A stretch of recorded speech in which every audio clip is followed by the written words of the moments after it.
Chers compatriotes, chers enfants du Bénin, plus que jamais debout. Patrice Athanase Guillaume Talon, même dans ce chaudron, nous n'allons pas t'abandonner. Ceux que tu connais bien nous ont vendu la peur, ils nous ont vendu la terreur. Sur leurs étals, nous leur avons laissé leurs diaboliques marchandises. Ils se sont alors tournés vers la racaille pour semer leur pagaille. Des maisons, ils ont brûlé.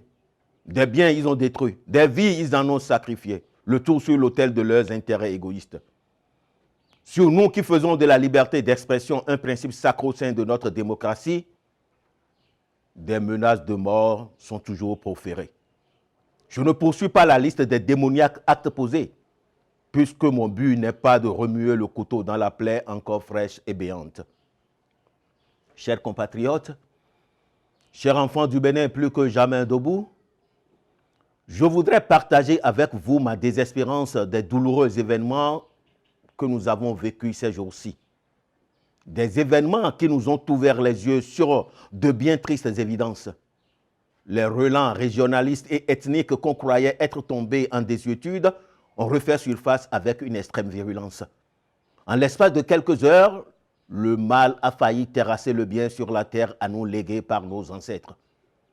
Ce que j'appelle le bien, ce sont les routes qui aujourd'hui, de long en large, se tracent dans notre paysage. Ce sont les adductions d'eau qui atteignent les tréfonds de notre terre. Ce sont nos enfants de nos zones les plus déshéritées qui, à l'école, apprennent la vie et mangent ne serait-ce qu'un repas chaud par jour. Ce que j'appelle le bien, c'est l'électricité qui n'est plus un luxe, mais un outil qui chaque jour se met un peu plus à la disposition des populations. Ce que j'appelle le bien, c'est aussi la cour de répression des infractions économiques et du terrorisme, l'arme fatale que la rupture a mise en place pour éradiquer la délinquance financière de notre terre.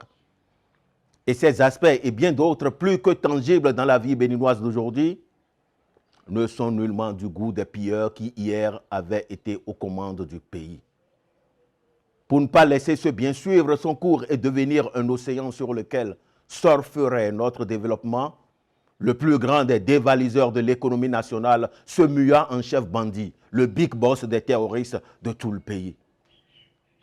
Comme dans un cauchemar, il nous a fait toucher des yeux l'enfer. J'ai craint pour nous que le beau rêve s'estompe tout d'un coup. J'ai craint qu'à beaucoup d'entre nous, l'on enlève la vie sans préavis. Non, pas sans préavis, puisqu'il nous avait prévenu que pour lui, c'est une question de vie ou de mort. Alors sur Cotonou, le gourou de Tchaourou, assisté du goujat de Huawei, ouvrit les feux de l'enfer.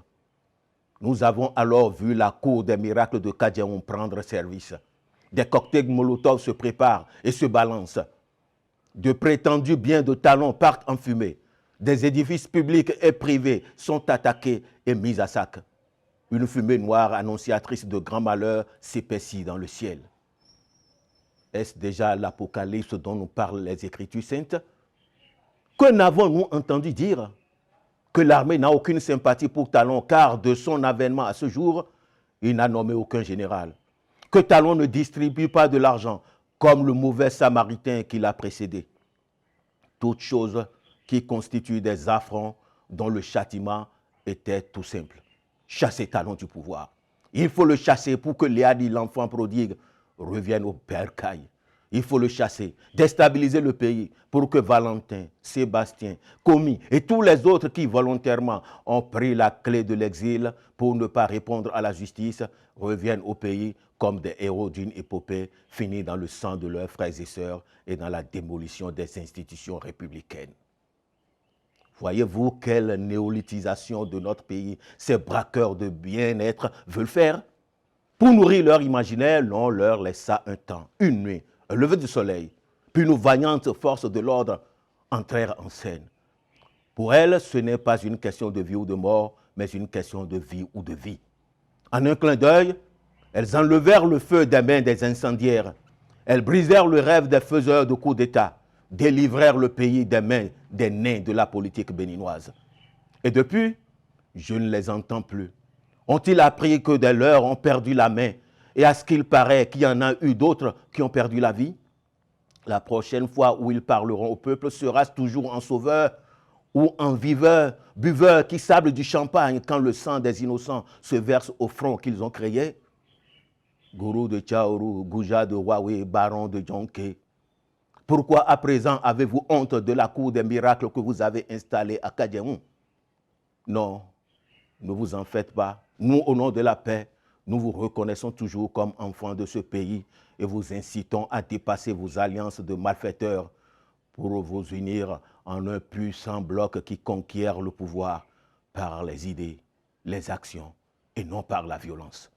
Ne tardez point de vous cristalliser en parti politique pour ne pas être complètement enseveli sous les décombres de vos vilaines pratiques que l'on se doit de raser pour écrire les nouvelles et belles pages de notre histoire.